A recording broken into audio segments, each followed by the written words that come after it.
好来，乡亲啊，线来看这个警专，也就是警察专科学校吴树辉，这个真有通背回咧。讲这个警专一个女干部向周刊来压料，讲警专有成立网巡小组，就是专门咧巡查着网络，若看到有对学校攻击的言论，就会发文纠正。这本地嘛毋是啥物歹代志，啊讲害就害你的。警专的总队长林义正就任了后，就招精变款。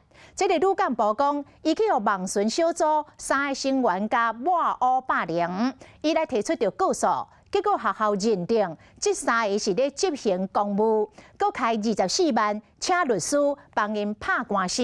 事后，这个女干部佮互调职，啊，警专是安怎来背回咧？警专来背回讲。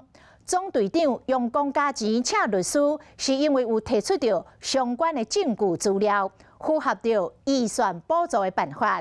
啊，那迄位女干部是因为伫学校的言论无适合、无妥当，才会去互调职。警察专科学校日前传出校内疑似有网军，一名女干部在网络上被抹黑，提告后发现攻击她的疑似就是校内的网巡小组。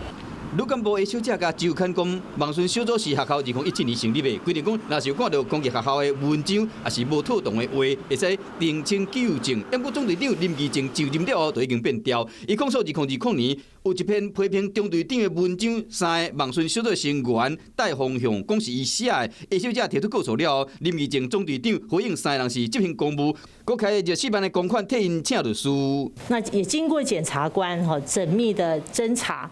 作为不起诉的处分，那学校呢？因为他当事人有涉及一些比较不好、不适当的一些言论，所以学校也给予调职，还有做一些行政的处分了。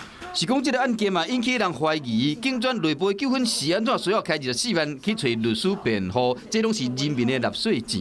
对于这个代志，校方无正面的回应，因为小组有提供相关证据甲资料，符合补助办法，当年拢有编这个预算，所以讲是合理使用的范围。更有人讲，这个网巡小组伫林义正队长就任后，毋但扩编小组，佮因准化名写文章，可能助长这个抹黑的攻击。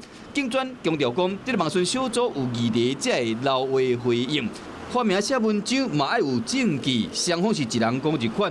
不过，这个警专也真正是网军，佮用公款拍官司，这真正互人民的感觉无好。Hello， 大家好，我是乃瑜，要教给大家2个任务。第一个，华视新闻的脸书专页，你按赞了吗？还有华视新闻的 YouTube 频道，赶紧订阅起来，还要记得按赞，开启小铃铛哦。